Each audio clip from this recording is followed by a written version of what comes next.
Hello guys, in our last video we talked about the inversion of control notion.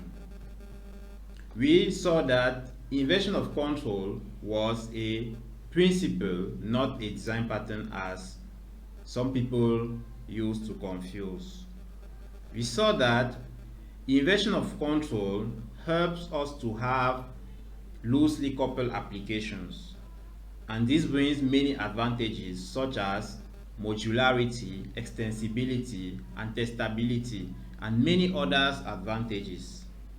When we talk about the control here, it's the we mainly focus on two control in an application. The first control is the control over the flow of an application, and the second is the control over dependent object creation. So in this video, in the first part we are going to focus on the control over the flow of an application, and in the second part we are going to focus on the control over the dependent object creation. Guys, let's crush this. The control over the flow of a program here is when a main program at a certain moment hand over the control flow of the application to another piece of code. Here, in order to fulfill or to execute a specific task, after executing the specific task, it hand back the control to the main application. A specific example in real life is a car owner who hires a car driver to drive him from his home to the workplace. So, and his responsibility is only driving him from home to the workplace. And during the weekend, he is the one who drives his car. So we will say from Monday to Friday is the control of the car is given to the driver, but during the weekend it is handed back to the owner of the car. Yes, that's an example that we have in real life.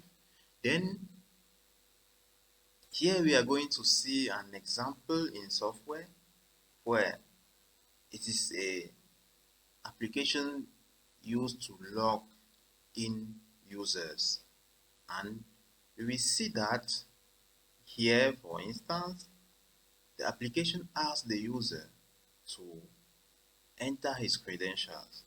The first thing the application do is welcome the user. After that, it asks the user to enter his credentials. So sequence after sequence, we have some instructions that are executed. Then the user will enter his name. After that, he will be asked to enter the password. After entering the password, then the application is going to perform authentication.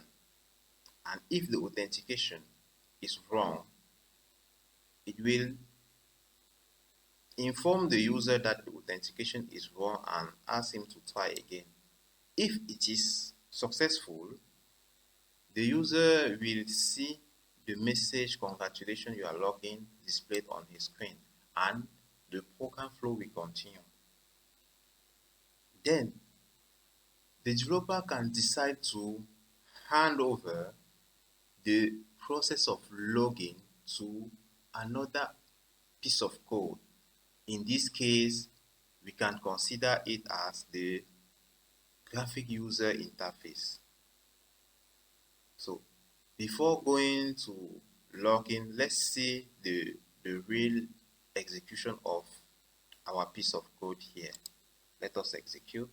So we have welcome on app logger. Please enter your credential. It asks to enter the username, let's say admin. Enter the password admin also. So it's prompted wrong credential. Please try again. Let's enter the username, password. It's login, and when we see the message, congratulations, you are logging, and the message showing that the application continues the flow. Yes. Then, if we decide to give the flow of the application to another piece of code, it will mean that we will just remove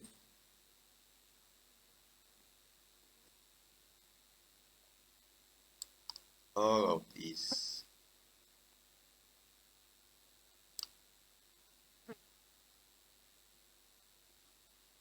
Let us comment this piece of code.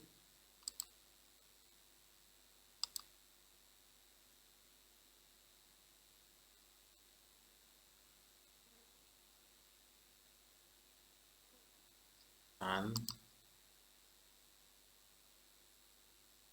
then now use our UI. So now in the flow of the code, we will see that after welcoming the user, the main program gives hand to the UI program to retrieve users' credential and perform authentication, then hand back the control. So let's execute and see how it performs. Okay, we have the message, welcome on app logger. Then it prompts the user interface and asks to enter the username and the password. Let's say admin, and submit. Invalid user. Then let's say username,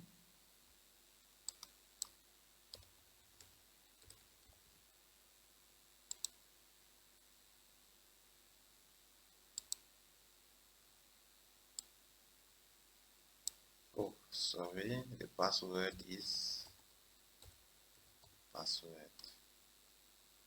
submit. Hello username.